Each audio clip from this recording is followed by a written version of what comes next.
শ্মশান নামটি শুনলেই অনেকেরই হয়তো গা ছমছম করে ওঠে, কারণ শ্মশানই এমন একটি জায়গা যেটা আমাদের দাঁড় করিয়ে দেয় একটি নিষ্ঠুর বাস্তবের সামনে।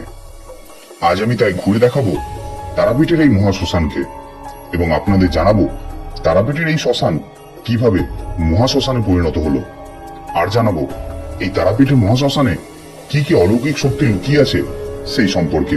তার আগে যদি আপনি এই চ্যানেলে নতুন হয়ে থাকেন তাহলে চ্যানেলটিকে অবশ্যই সাবস্ক্রাইব করে নেবেন এবং ভিডিওটি ভালো লাগলে একটি লাইক করবেন, কারণ আপনার একটি লাইক আমাদের আরো নতুন নতুন ভিডিও বানাতে উৎসাহিত করে।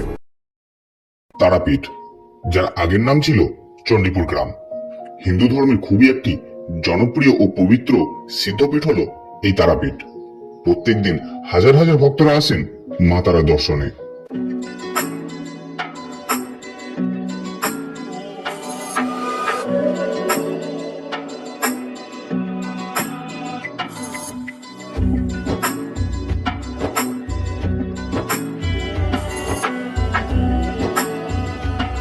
তারাপীঠ শহরের এক কোণে ঘন জঙ্গলে অবস্থিত তারাপীঠের মহাশ্মশান। তারাপীঠ শ্মশানের পাশেই রয়েছে মা তারার মন্দির। 1818 সালে মল্লারপুরের জমিদার শ্রী জগন্নাথ রায় এই মন্দিরটি নির্মাণ করেছিলেন। শোনা যায় মা পার্বতীর ত্রিনয়নী এখানে পতিত হয়, আর তার ফলে এটি একটি পীঠস্থানে পরিণত হয়। মা তারার পরম ভক্ত সাধক বামাক্ষেপা এখানে সাধনা ও তপস্যা করে সিদ্ধি লাভ করেন, যার ফলে এই তারাপীঠ পরবর্তীকালে সিদ্ধপীঠে পরিণত হয়। আর এই শ্মশান তারাপীঠেরই অবিচ্ছেদ্য অংশ। লোকবিশ্বাস অনুযায়ী মা তারা দেবীকে শ্মশানের অন্ধকার জঙ্গলে বলি প্রদত্ত থেকে রক্ত পান করতে দেখা যায়। এই শ্মশানের একদম পাশ দিয়ে বয়ে চলেছে পবিত্র দ্বারকা নদী। এই নদীতেও আছে এক অলৌকিক শক্তি, যেটা হলো এই নদী উত্তর বাহিনী। হিন্দু ধর্ম মতে উত্তর বাহিনী নদী খুবই গুরুত্বপূর্ণ। ভারতে প্রায় সব নদী উত্তরে অবস্থিত হিমালয় থেকে উৎপত্তি, অর্থাৎ দক্ষিণ বাহিনী।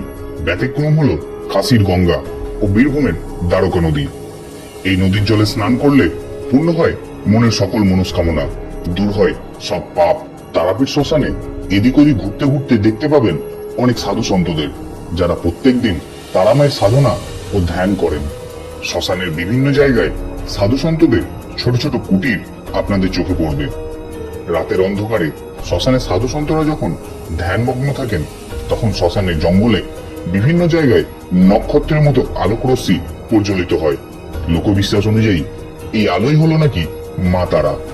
তবে সে সময় সেই আলোক রশ্মির কাছে যেতে সাহস পান না কেউই। তারাপীঠ শ্মশানকে আগের থেকে এখন অনেকটাই উন্নত করা হয়েছে।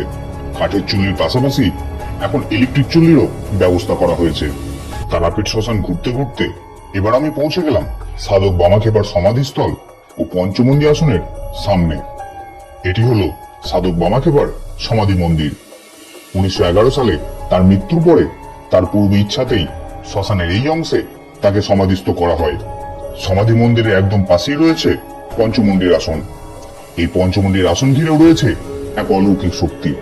এই আসনে বসে সাধক বামাক্ষেপা তন্ত্র সাধনা করে সিদ্ধি লাভ করেছিলেন।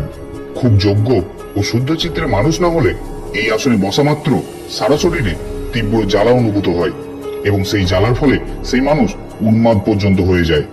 অর্থাৎ এই আসন আজও পর্যন্ত জাগ্রত। এইসব বিভিন্ন অলৌকিক ঘটনাগুলি আজ তারাপীঠ শ্মশানকে মহাশ্মশানে পরিণত করেছে, আর তাই প্রতিদিন হাজার হাজার মানুষ এই পবিত্র স্থানে ছুটে আসে। তারাপীঠ মহাশ্মশানের ভিডিও আজ এ পর্যন্তই। ভিডিওটি কেমন লাগলো জানাতে ভুলবেন না, আর চ্যানেলে নতুন হলে অবশ্যই সাবস্ক্রাইব করবেন। ভিডিওটি ভালো লাগলে একটি লাইক করে দেবেন। ফিরবো খুব তাড়াতাড়ি নতুন ভিডিও নিয়ে।